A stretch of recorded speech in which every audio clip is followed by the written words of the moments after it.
Hello all, Jamie Rodgers here from Jamie Rodgers Crafts, and today I thought we'd have a go at making this very simple and easy card.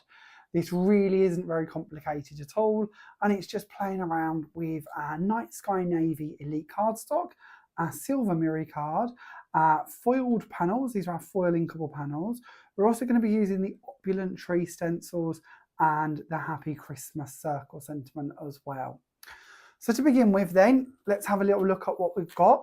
We're going to be playing with the Happy Christmas die set. This has 3 different dies in this one. We have our filigree insert sentiment panel.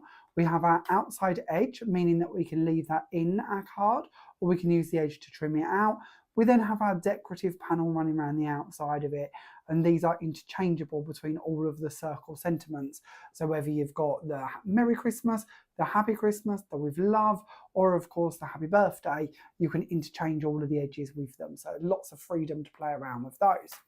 We're then going to actually be looking at the tree stencils, but I've brought the die in here for you as well, because it's nice for you to see that the stencils, the designs match perfectly with the die set. So there's a lot of ways in which you can build up scenes and get creative with these, going between the stencil set and of course the die set.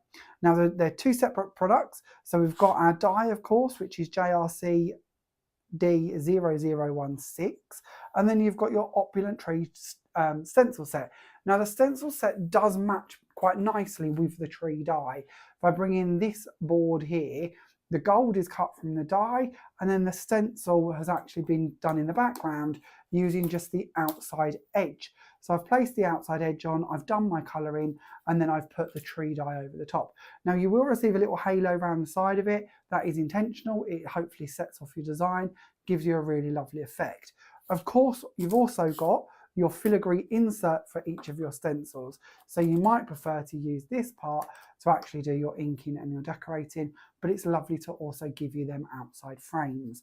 Now, as you can see, you've got 3 sizes. We've got the very large, we've got the medium, and then we've got the nice dinky little small one. We're going to be using the small one on today's demo, but actually all 3 of them come together for you in one pack, giving you the options to play around and layer them and make different creations with them. Now, one thing I would really like to remind you whenever we're talking about stencils is that we can emboss these through our die cutting machines. So if you take your stencil and you put on top your card, then a rubber, or foam or tan mat, depending on what your machine says, and send it through, you will find that it will push the card down into the apertures on the stencil, and you will end up with this beautiful embossed pattern. And these trees, as you can see, look really, really beautiful if done in that way. You can also use your outside edges. So if we take the filigree one out of the way and we use this one, send it through the machine in the same way as what I just said, you're going to end up with an embossed tree like so.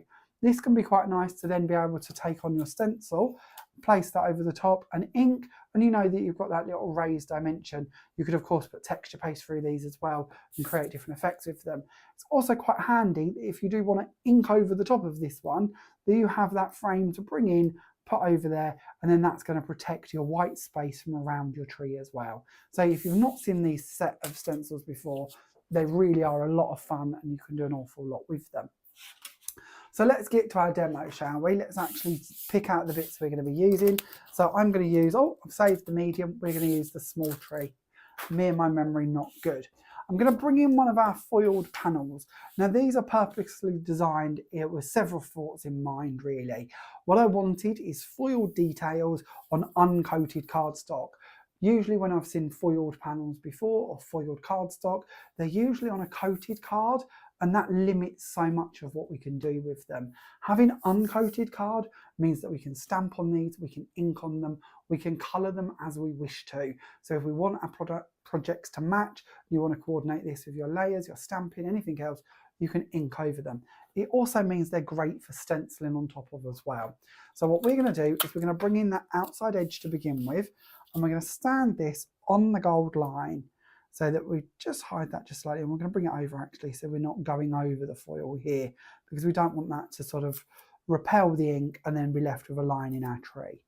We're going to anchor this down with a small amount of tape. I'm not going to push down too hard because I don't want to damage the card. And we're also going to add a little bit down the bottom here as well, just to hold that in place while we play.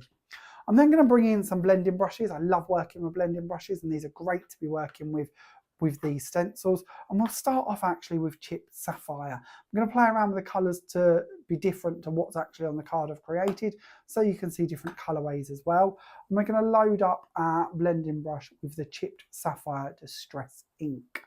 Now I am going to find myself a little bit of card so that I can hold that against the side, just so I can make sure I don't go over the edges, because we don't want to go over the side onto the rest of our card blank. And we're going to go in with a circular motion and add down that colour. Now, of course, you can be as intense or as light as you wish to be. I'm going to go quite light with this one. I don't want it to be too dark because I want to be able to ink on top of it. Now, oxides are great as a secondary layer because of the way they're sort of designed and the way they work. The colour will sit on top of the colour we've added down, so that we'll still see that one as well. I really like using oxide inks over embossed pearl card for that reason, especially darker tones, because you can take the ink over the top and you'll get that sort of ink colour stay on top of it, which I think looks really lovely. We'll just lift this side up slightly and place that down in that side. We'll go back in with our ink over this side of our tree. Now, of course, you've got a lot of options here with products. It doesn't have to just be inks. You could be using your polishes, your texture paste, your misters, whatever it is you like to be working with. We'll add that down and give us that first layer for our tree. Now, obviously, if I remove this at this stage, we're going to have this lovely silhouette style of a tree in place. But actually what I'm going to do is I'm going to bring in our stencil and I'm going to place that back into the middle. Now, this is a great way of holding that in place, because we wouldn't necessarily want to tape that down on its own and cover over the edges. So this is quite a great way to make sure that that's going to stay there for us while we go in with our next colour. So I'm going to be using Distress Oxide Uncharted Mariner for this layer, and we're going to keep the tree there and we're going to go over the top of this. Now, as I say, these are different shades to what I've done on my finished project, but it's nice for you to see different ways for them to build up. And this is also a different colour panel that I'm using this time. I've gone for the gold to share with you on this one. On the finished example, I used silver as my foiled panel, but that's again choices we've got. The panels also come in circles too, so I've chose to use the squares, but there are also circles available. So again, you might wish to put different scenes in there. You might even wish to bring in something like our Christmas scene stencils and use those to build up behind this or in front of it, whether that be on the square design or of course on the circles. And we'll just take our tape off of the top, and we can then take our two stencils out of the way here. Let's get that little one out first of all. Let's not try and be clever. Guaranteed I'll end up with a fingerprint somewhere if I do.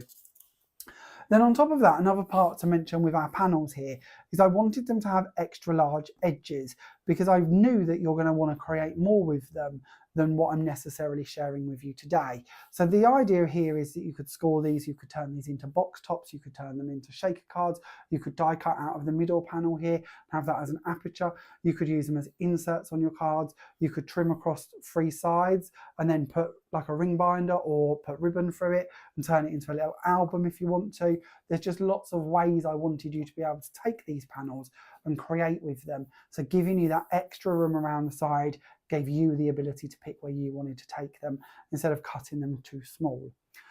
For my card, I have trimmed my panel down. So I've got the gold one here again, and I have actually trimmed this down quite a bit. Let's bring in a rule so I can give you some measurements. This is 6 1/4 inches, which is approximately just over 15.5 centimetres, to give you some rough ideas. So we'll take that one out of the way for the second, and let's bring in our pieces for our card so that we can build this one up. So again, let's give you a measurement actually on our card blank. I think I've gone for what's packed as an 8x8 card blank, which is actually just about 1/4 Yeah, so we're 1/4 for our card blank, stepping down to 7.5 for our night sky navy, 7 1/4 for our polar white topper to go on top of that one. We're then going to bring in a piece of gold mirror card, because the version we're making is the gold version instead of silver, and this is 7 inches as a square. I've used some of my 2mm foam tape on the reverse of this just to give this panel a little bit of a lift, and we're going to bring that in and place that down, hopefully in the middle. Never guaranteed, but we'll hope it's roughly there. We're then going to step down again with our night sky navy. Now this again is our elite cardstock, so it's a lovely 300 GSM weight. and is great for your mats and layers. It's also good for construction and building, and it's also great for die cutting as well as stamping on top of or embossing. I'm going to place that one down just on the top of there. Then from here we can go to our actual panel, and again I've put some 2mm foam tape on the reverse of this. I didn't want this card to be too deep, but if you wanted to, of course, you could build it up further, add in more layers and more depth. And we're going to place that one down into the centre of this panel, purposely keeping a slightly larger edge. Now, one thing you might notice is I've gone in with a gold gel pen, and I've just gone around the edge of the star just to pick that gold out slightly further and bring that star slightly more to the forefront. Of course, if you wanted to, you could go in and add some dots and doodles and really bring that whole Christmas tree out even further if you wish to. To finish this one off, we're going to bring in our sentiments. Now, I'm going to use the Happy Christmas sentiment, but there is actually two choices in the new Christmas release. There is Happy Christmas and Merry Christmas. And one of the things I would always say with our sentiment collection is the more you collect, the more options you have. And that is because the outside edges are different with each of our circle sayings. So this one has the postage stamp edge that comes with it.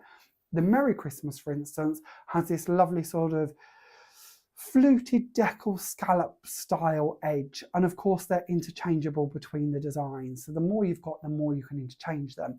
In the actual sets themselves, you get 3 dies. You receive your filigree sentiment panel, you receive that fancy edge panel, and you receive a flat edge die panel, so that you can leave this in your cardstock, or you can use the circle to trim it out, and then you also have one to mat it onto or to cut it out of. And again, you can interchange these panels between the different designs. Of course, the Merry Christmas is very similar to that in the way it works, but of course has got that different edge, and Merry, not Happy Christmas. So I've gone ahead and I've coloured this with some inks just to match in with the colours I've been using, and I'm going to use some of my Dries clear glue to add this down onto the white panel. So we don't recommend you use this on your skin. This is one of them times I'm going to tell you not necessarily to do what I'm doing, but I find it very easy to just pat this across the edge there, make sure that my sentiment is on there nice and firmly. And with our Dries clear glue, I know even if I get a little bit too much come out of the edges of it, it's going to dry clear and it won't matter. But of course, I'm taking that off my skin so that I don't have to worry about it being left on there in case of any reaction. So do a little patch test if that's something you're going to do, and of course wash it off as soon as you can. We're then going to add more glue onto the reverse of this panel to hold that down in place on top of my postage stamp edger.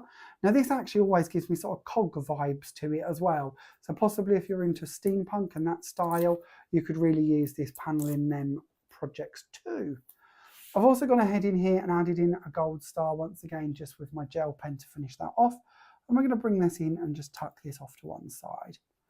And that completes a very simple, very easy card. And I'm going to bring back this one as well, just so you can see the difference between the gold and the silver. Because if you might be like me, I'm going to be honest, confession time, I always radiate towards gold more than silver. Some colours, like blue, I do prefer a silver to gold. But left to my own devices, 9 out of 10 times I will radiate towards gold mirror cards and foils instead of silver. But I know that's one of them things, isn't it? We all have our favourite. So let me know in the comments, what do you prefer? Are you a silver person or a gold person when it comes to your crafting? And as always, if you've got any questions, please don't hesitate to pop them in the comments too, and I'll do my very best to answer them for you. If you would like to get hold of any of the dies, the stencils, the cardstock that I've been using and talking about throughout this video, and you don't already have a favourite Jamie Rodgers Craft stockist, pop on to www.jamierodgerscraft.com, and there's a stockist guide on there where you'll be able to find your favourite local stockist or online supplier. Thank you very much for watching today. I look forward to seeing you all again very, very soon. Bye for now.